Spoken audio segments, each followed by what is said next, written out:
So let's shift gears now. We have with us a first-time guest, and his name is Richard Stern from the Heritage Foundation, an economist. Richard, welcome to the Conservative Voice on WWDB AM 860 in Philadelphia. Thank you so much for having me on today. Yeah, glad to have you. We've been really fortunate to get EJ on a lot, and we had Joel on before him. Right. So we've had a long-standing relationship with Heritage for the economists that you guys are, because you're not the typical Harvard, London school, nonsense that gets thrown out about how the Fed is independent. You guys get into the actual information, and we have real conversations. So we're really glad you joined us since EJ has been hired away by Trump. Yeah. So you're next. Exactly. Exactly. And we appreciate the relationship, and I'm honored to jump into their shoes. Well, there's a lot going on. Now, we talked earlier, just in the opening of the show, about what's happened to the labor numbers, to the employment numbers. And, of course, we've covered this now since we started doing this show in this format, I guess, about a little more than a year ago. And it's clear that these numbers have been adjusted on a regular basis. They just took 911,000 additional jobs out of the employment numbers. What does this mean? Well, what's interesting about it, of course, and EJ has been talking about this, is that it means that the BLS has still not managed to figure out how to return to the data collection standards they had prior to the pandemic. We have to keep in mind that the monthly numbers we're talking about literally come from surveys. And so for everyone who's listening who, when it's election season, doesn't want to trust the polls, it's a similar process, actually, of surveying businesses and households to both on the business side and on the individual family side, try to piece together how many more people are working, how many more jobs exist. And the survey response rates from businesses at the moment are well below 50%. So that's part of why those numbers are seem to be so inaccurate. So I think that's the first takeaway from this. Well, it's been my impression that these numbers going through 24, as we watched this go, and they were obviously fake. I mean, we talked about it on a weekly basis, that some of this is also politically motivated, that who is in office has a lot to do with what the Fed's going to decide and a lot to do with what BLS seems to put out. Oh, I agree with you. It certainly seems suspicious, and it's one thing to say, immediately after the pandemic, that you can't get the survey response rates up, that business has fundamentally shifted. But we are almost 5 years out from that, and from the aftermath of that, and the response rates are still bad. The corrections are still large. Another thing about this that's important is not only is this revision at an astounding 911,000 jobs off the top, it's the largest such revision in real terms, period, in our entire history. Wow. And then as a percentage, as a percentage of what the BLS had reported as job growth in that period, it is the largest in a quarter century. That revision took away 52% of the reported job growth during the period. Now, wait, hold on there. 52% of the reported job growth, the numbers that were put up that people were looking at and saying, see, the Bidenomics work. As if there was such a thing as Bidenomics, right? I mean, as if Biden... The good years of 2021 to 2025. Yeah, as if Biden had anything to do with economics or anything else. I mean, people still pretending that he was engaged was kind of funny. I know. But you're up to this 52% of the jobs of the job growth has been removed. They knew that was not accurate because we knew, so they knew, right? They had to know. They're on the inside, No, absolutely. But again, part of this is the auto pen, the staff around him, the regulatory onslaught, the attack on American energy production. Of course, they knew this was going on. I think you're absolutely right about that. Yeah, and so you get to this gross overstatement of that. I think they did the same thing on the inflation numbers. I mean, we were looking at the numbers on all the things we buy going up at a much higher rate than the government was saying. So you got to go to the shadow economics folks to find out like what's the people that are doing the real numbers, because the BLS was simply lying. And I know the people at the Bureau of Labor Statistics go to the store, right? I mean, they have personal experience to see it. So I'm glad EJ is there, but I wonder this. Are we expecting more downward revisions in the overall size of the workforce? Is the workforce still overstated, maybe significantly? Oh, it probably still is, and yes, we were expecting this. Keep in mind the last revision was 818,000 jobs off the top. So we had 818 to 911 back to back. The 911 is the largest on record. The 818 is one of the largest on record. And I think to the point you were making a moment ago, because these surveys have such low response rates, both in terms of determining prices and jobs, and yes, the way they determine inflation is effectively a survey of products, is that they tend to underreport where the most pressure is, Right. and they underrepresent the experience of, frankly, most working-class families. And that's part of why, to your point, things looked rosier, prices looked like they were going up more slowly, but for most Americans and Americans that are paycheck to paycheck, things felt very different, and that's part of why their experience isn't and wasn't reflected in those surveys. Exactly. And you remember when they started saying that wages were growing faster than inflation? Now, the only time that I can remember that happening was during the first years of the 17, 18, 19 of the Trump administration, and then suddenly about halfway through the Biden years, as numbers put out that we talked about with EJ, showed that massive wealth had been given back. In other words, between interest and inflation and factors, it was something like, let's call it $8,000 of the average family's free earnings had been given back, right? They'd lost it to inflation and interest rates and so on. Suddenly, the numbers changed, and suddenly wages were growing faster than inflation, in part, I think, because inflation was grossly understated. How far off am I here? No, I think you're right, and that's exactly how that works. So I think one of the, as an econ wonk, of course, I find this fascinating, but I like to share this, is that we tend to look at the data and say, well, the numbers are this and that, but really the most important thing is, where did they come from? Because the point you're making there, I think, is incredibly valid, that the wage data, and I don't mean what do individual workers make, I mean, what do businesses pay out in wages? That data we know we have because businesses collect payroll taxes off of them. So that's something where, as paychecks are cut, as businesses file their quarterly taxes, precisely what gets paid out. But this other thing, which is how many hours are worked, who's working, how many people are working it, what is the wage per hour, what is the wage per worker, the rest of that data comes from these surveys that have low response rates.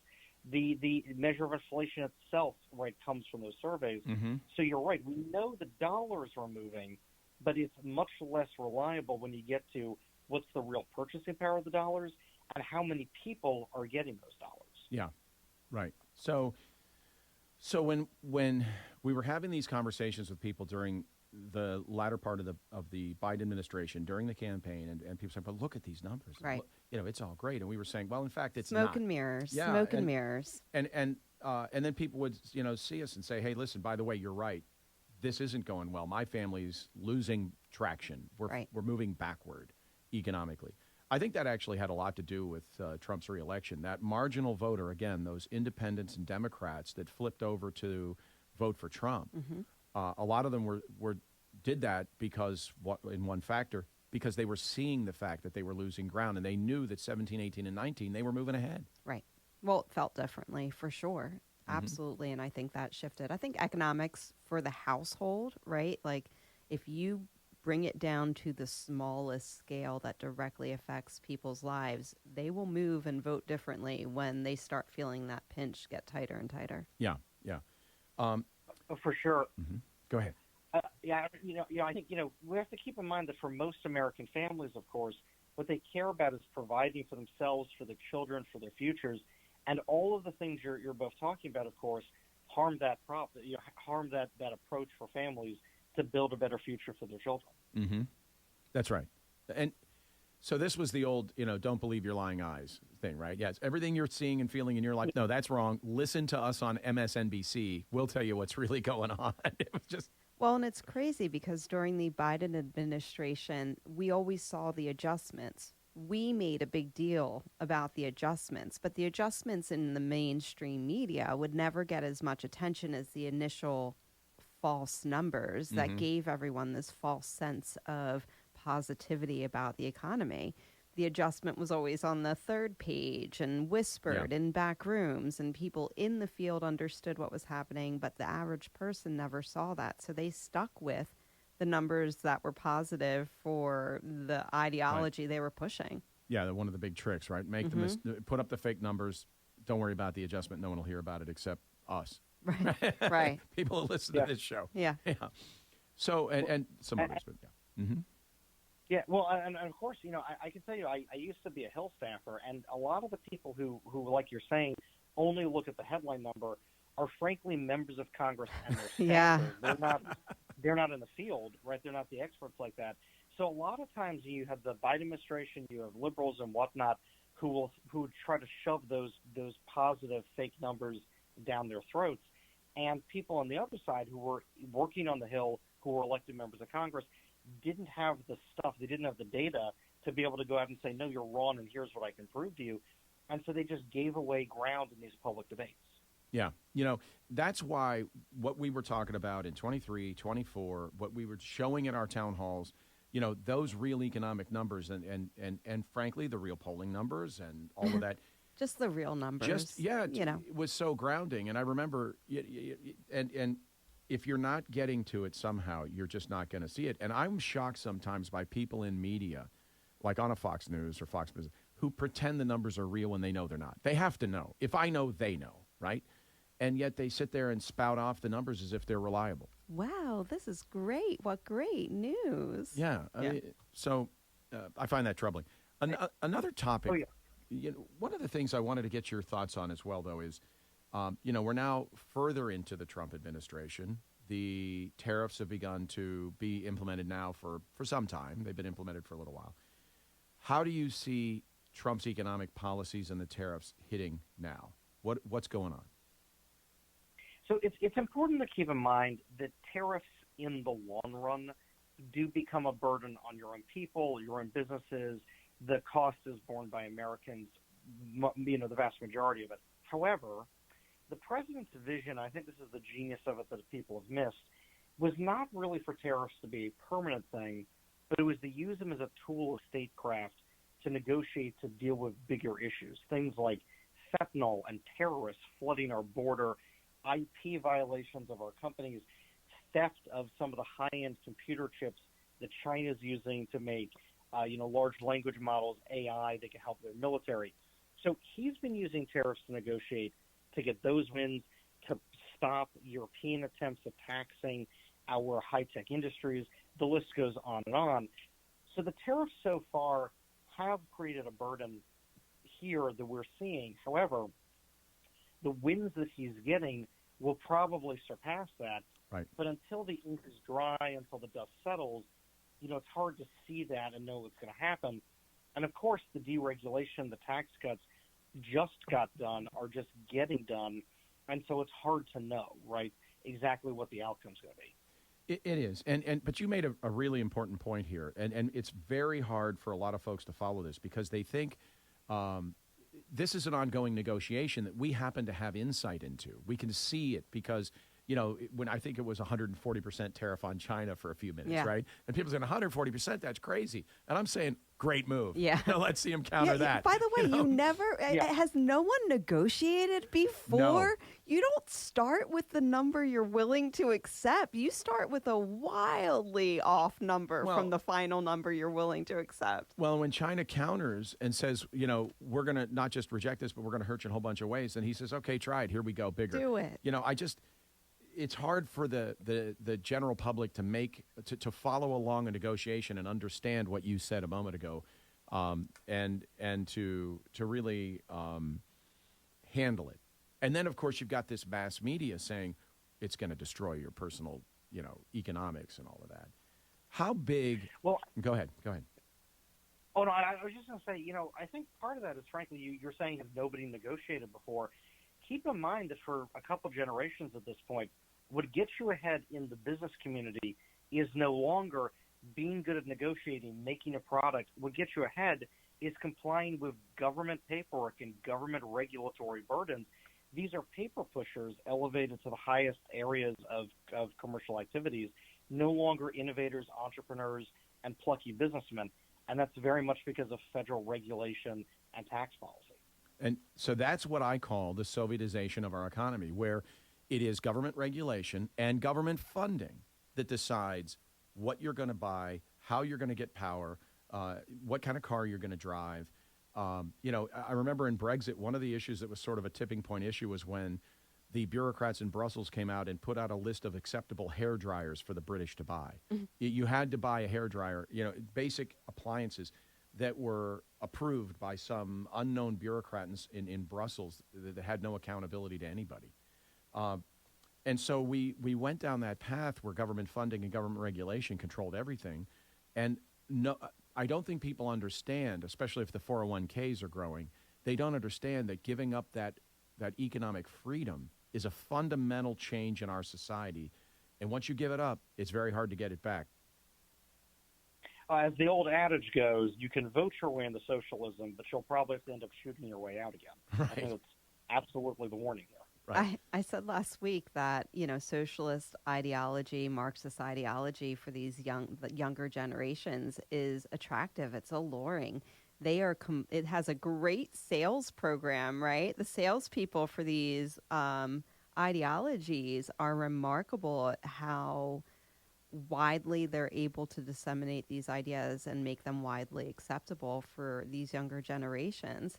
But yeah, you always have to shoot your way out of it. There is no, I can't think of a single society where these ideologies took control and they did not have catastrophic results. Coming back to the tariffs for just a second, can you help us understand the general scope and scale of these things? I mean, because it's described as this leviathan that's going to overwhelm the economy. How big are these relative to the economy? Well, again, this gets back to how much is start and stop because of negotiations. Mm-hmm. So if you think of it this way, what is maybe going to be the full impact is a couple percentage points of the economy. In fact, the tariff collection so far this year has been in the ballpark of, I think, about 4% of GDP, something like that, right? But again, that gets back to the question of, as we said before, what tariffs will be there, what won't be there. The flip side of that argument, of course, is, well, what are we gaining? And I mean, and obviously, if for example, if Trump can get China to stop feeding this global attempt to flood fentanyl and other drugs into America, the dividends off of that are worth almost infinitely more than that. And that's just one of many of these issues that are being discussed and are going on right now. That's a great point. And, so I don't mean to say that they're not impactful. They certainly are. But the other thing that people don't understand is that these trading partners and allies that we talk about, you mentioned fentanyl. Well, that's Canada and Mexico. You mentioned the European countries that use tariffs and non-tariff barriers to trade to keep us from being able to trade our products into their markets. So the net result of that is a loss of high-value jobs, a loss of certain parts of GDP, right? And it's fundamentally harmful to the country.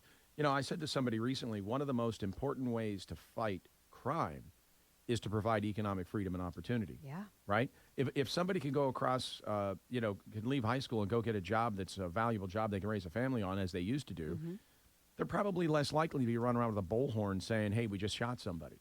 Well, and I think crime was lower when that was the case in America across the board. We're seeing an increase in crime, an increase in desperation, an increase in behavior that was not previously widely acceptable that is now. Yeah, and it is across other countries. You've got Nepal now on fire. They're chasing their government officials into the river naked. You've got riots in France again because they're cutting back benefits again. So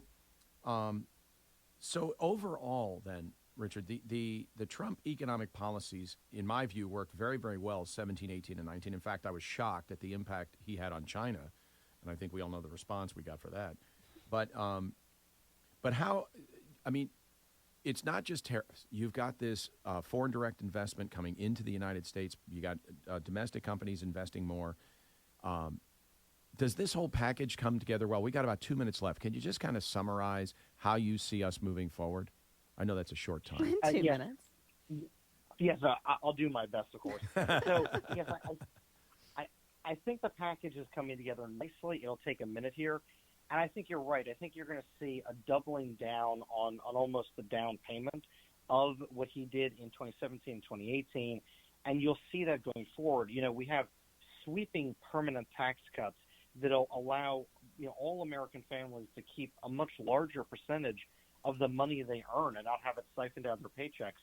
Energy unleashing that will allow for an enormous amount of extra energy production, and energy, of course, is required to do literally anything. And as those prices come down, the prices of everything else comes down, and not just for consumer goods, but starting new businesses. And of course, the deregulation and addressing all of these international issues we're talking about, all of that will unleash our entrepreneurs, our innovators, and allow us to work to build a brighter future, higher quality material of life. And I think what it comes down to at the end, and we were talking about, is that what the other side wants, what the socialists want, is control, control, control. It's dehumanizing. It deprives people of the ability to both provide for their families and have a purpose in life. And what Trump's doing, what he's done, what he sees, is that economics is about all of it, about giving you a purpose in life, allowing you to fulfill it, allowing you to provide for your families, and not have the fruits of your labors siphoned off by Mamdani or any other socialist. That's right. I think he's committed to that. Well, Richard, thank you for joining us. And next time we have to have a conversation about the impact of these regulations, which I think are horribly misunderstood. But hopefully you will join us again. Again, everyone, this is Richard Stern, an economist at the Heritage Foundation, and I believe you can be found on X at Rich A. Stern, at RICHASTERN. Thank you for joining us here on The Conservative Voice on WWDB AM 860 in Philadelphia.